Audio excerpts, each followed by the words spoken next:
Next है आपका arid soils. Arid soils क्या होती हैं? Arid soils range from red to brown in colour, reddish to brown colour में होती हैं।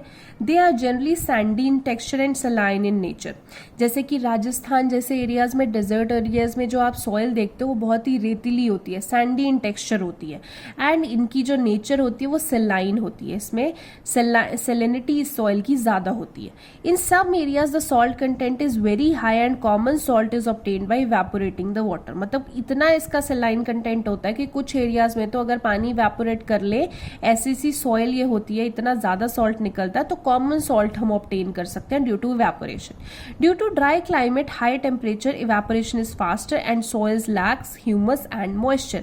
क्योंकि ये जो सॉइल है, जो एरिड सॉइल है, ज्यादातर डेजर्ट रीजन्स में पाई जाती है, तो वहां पे बारिशें तो होती नहीं है, तो क्लाइमेट बड़ा ही ड्राई रहता है और ऊपर से टेम्परेचर हाई रहता है दिन में, तो इवेपोरेशन बहुत ही ज्यादा होती है। तो इस सॉइल में ना कोई मॉइस्चर नहीं होता, कुछ बांधने वाली इसमें शक्ति नहीं होती क्योंकि पानी का कंटेंट तो है नहीं है। The lower horizon of the soil are occupied by kankar because of the increase in calcium content downwards. अब ये 1 मार्क में क्वेश्चन आ जाता है कि जो एरिड एरियाज में जो सॉइल होती है, यानी कि डेजर्ट रीजन में से जो सॉइल होती है, उसकी जो लोअर रीजन है, लोअर लेयर है उस सॉइल की, ऊपर से तो आपको हाथ में पकड़ोगे रेतली लगेगी, ज्यादा नीचे देखोगे तो थोड़े थोड़े कंकर दिखेंगे। तो कंकर क्यों होते हैं उस रेतली मिट्टी में? क्योंकि उसके अंदर जैसे जैसे नीचे जाएंगे तो कैल्शियम कंटेंट जो है वो बहुत ज्यादा बढ़ जाता है, इसी वजह से उनकी वजह से कंकर बन जाते हैं। The kankar layer formations in the bottom horizon restrict the infiltration of the water. After proper irrigation these soils become cultivable as has been in the case of western Rajasthan. अब देखिए, नीचे तो सॉइल के कंकर रीजन है, अब कंकर की वजह से पानी प्रॉपर फिल्टर होके नीचे जा ही नहीं पाता है। तो ऐसे सॉइल में जिसमें नीचे की लेयर में कंकर है, वहां पे इरिगेशन करना बहुत मुश्किल है। बट कुछ स्टेट्स जैसे कि राजस्थान का वेस्टर्न रीजन है, उसने इरिगेशन की कुछ ऐसी टेक्निक्स यूज की हैं कि इस सॉइल को भी उन्होंने कल्टीवेबल बना दिया है। मतलब इसमें भी वो उगा सकते हैं चीजें अपने गुजारे लायक। वैसे तो आपको पता है डेजर्ट रीजन्स में वेजिटेशन बहुत कम होती है, ज्यादातर आपको कैक्टस प्लांट्स ही मिलेंगे, बट फिर भी कुछ टेक्निक्स यूज करके हम उसको कल्टीवेबल बना सकते हैं। सो ये रही आपकी एरिड सॉइल। नेक्स्ट आपकी सॉइल है फॉरेस्ट सॉइल। अब फॉरेस्ट सॉइल देखिए, these are the soils which are found in hilly and mountainous regions where sufficient rain forest are available। तो फॉरेस्ट नाम से ही पता लग रहा है ऐसी सॉइल है जो पहाड़ी इलाकों में या बड़ी बड़ी माउंटेनियस रीजन्स में ये पाई जाती है, जहां पे बहुत ज्यादा बारिश होती है और जंगल भी है वहां पे। ठीक है, the soil varies according to the mountain environment where they are forms. अब सॉइल टेक्सचर डिफर करता है, जरूरी नहीं फॉरेस्ट सॉइल हर जगह एक जैसी होगी। जिस तरीके से उस माउंटेन का इन्वायरमेंट है वैसे तरीके से ही ये फॉरेस्ट सॉइल फॉर्म होगी। These are loamy and silty in the valley side and coarse grained in the upper slopes. अगर हम ये सॉइल देखें ना नीचे वैलीज में आके, तो ये काफी फाइन हो जाती है, लोमी हो जाती है। बट अगर इन्हीं को हम देखें कि ये अपर स्लोप्स है, पहाड़ी की चोटियों पे अगर हम देखें तो ये काफी कोरस होती है, दरदरी होती है। In the snow covered areas of Himalayas these soil experience inundation and are acidic with low humus content. यहाँ पे देखिए, जहाँ पे स्नो कवर्ड एरियाज होते हैं, जैसे हिमालयाज में जहाँ पे बहुत ज़्यादा बर्फ पड़ती है, तो वहाँ पे भी ये सॉइल पाई जाती है। बट वहाँ पे ये सॉइल क्या एक्सपीरियंस करती है? डिनंडेशन। डिनंडेशन मतलब जब भी आपका किसी वेदर की वजह से, मान लो बर्फ ज़्यादा पड़ गई, बारिश ज़्यादा पड़ गई, तूफान ज़्यादा आ गया, या फिर पानी इतना आ गया कि पानी के साथ जो है वो चोटियाँ बह ही गई, तो उसको बोलते हैं, ऐसे प्रोसेस को बोलते हैं डिनंडेशन। ये मतलब रिमूवल चीज़ों का होता है, जो नेचुरल चीज़ों की वजह से पानी निकल गया, जो बर्फ है वो बह गई, या मिट्टी की लेयर बह गई, वेजिटेशन ही बह गई। ठीक है, तो डिनंडेशन जो होती है, जो स्नो कवर्ड एरियाज हिमालयाज में होते हैं, वहां पे ये सॉइल डिनंडेशन बहुत सफर करती है एंड वहां पे ये एसिडिक हो जाती है और उसमें ह्यूमस कंटेंट भी लो होता है। कहां पे? हिमालयाज में, जहां पे बर्फ पड़ती है। The soil found in the lower part of the valleys, particularly on the river terraces and alluvial fans are fertile.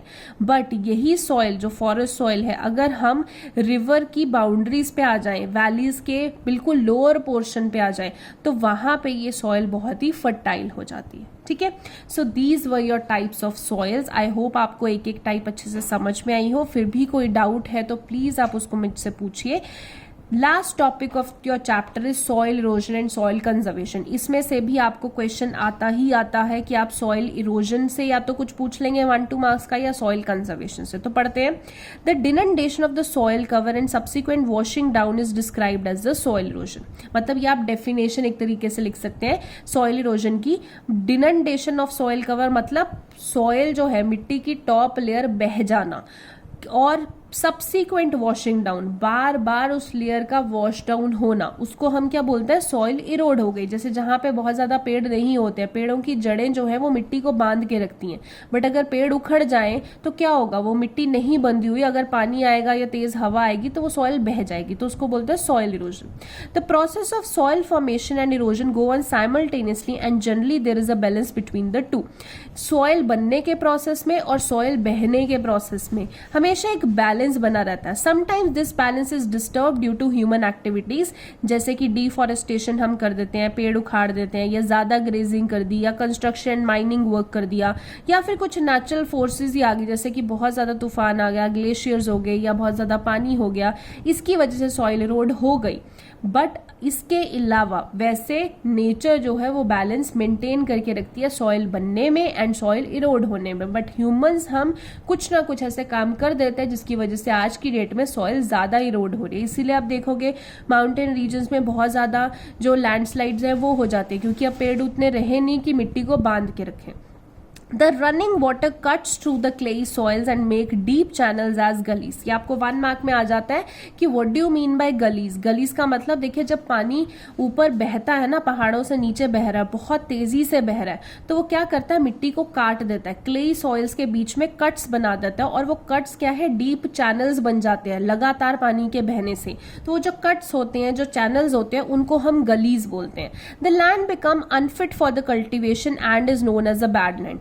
वही लैंड जो है जहां से वो मिट्टी बह चुकी है, जहां पे कट्स बन चुके हैं, वो लैंड अगर ऐसे ही लगातार उसमें से मिट्टी बहती रही तो वो लैंड कल्टीवेशन के लिए सही नहीं रहता है। ऐसे लैंड को हम बोलते हैं बैड लैंड, जिसपे हम कल्टीवेशन नहीं कर सकते हैं। In the Chambal basin such land are known as ravine. ऐसे ही चंबल के जो बेसिन रीजन है वहां पे ऐसे ही जमीन को जहां पे कल्टीवेशन नहीं कर सकते हैं उनको हम रिवाइन्स बोलते हैं। ठीक है, तो ये 1-1 मार्क के क्वेश्चन है। What you known by gullies, what do you known by, what do you mean by badland and what do you mean by ravines। ये आपके 1 मार्क के क्वेश्चन है। नीचे आपको फिगर दे रखी है, देखिए सॉइल इरोजन। आप देख सकते हो कि यहाँ पे तो झाड़ियां उग रखी हैं, बट नीचे इधर यू कैन सी दी मिट्टी। अब मिट्टी देख सकते हो, तो मतलब यहाँ पे तो आपके पास कोई वेजिटेशन है नहीं है, तो तेज पानी आएगा तो इस मिट्टी को बहा ले जाएगा। ठीक है, that is known as soil erosion. Next figure में आप देखोगे तो यहाँ पे डीप क्रैक्स बन रखे हैं। ये डीप क्रैक्स क्यों बने, बहुत ज्यादा पानी यहाँ से बह के चला गया और इतनी मिट्टी को इरोड करके चला गया।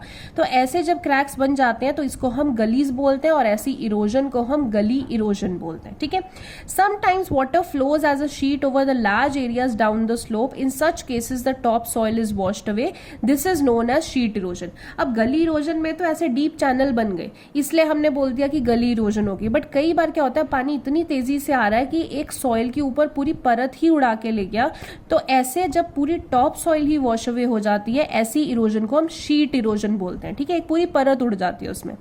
Wind blows loose off flat और sloping land known as the wind erosion. और अगर हवा की वजह से जो मिट्टी है वो ऊपर से उड़ जाए तो ऐसी इरोजन को हम विंड इरोजन बोलते हैं। ये सारे 1-1 मार्क के क्वेश्चन है। Soil erosion is also cause due to the defective method of farming. अगर हम फार्मिंग के अच्छे मेथड ना यूज करें तब भी सॉइल इरोड हो सकती है, जैसे कि ploughing in the wrong way, up and down the slope form channel for the quick flow of water lead to the soil erosion. अगर हम प्लोइंग जो है, मतलब मिट्टी को जो ऊपर नीचे करने का प्रोसेस है, उसी को गलत तरीके से करें तो क्या हो जाएगा कि मिट्टी जो है वो बहुत ज्यादा लूज हो जाएगी और एकदम से पानी आएगा, क्विक फ्लो अगर आ गया तो वो सारी मिट्टी बह जाएगी। तो प्लोइंग से भी सॉइल इरोजन हो जाती है।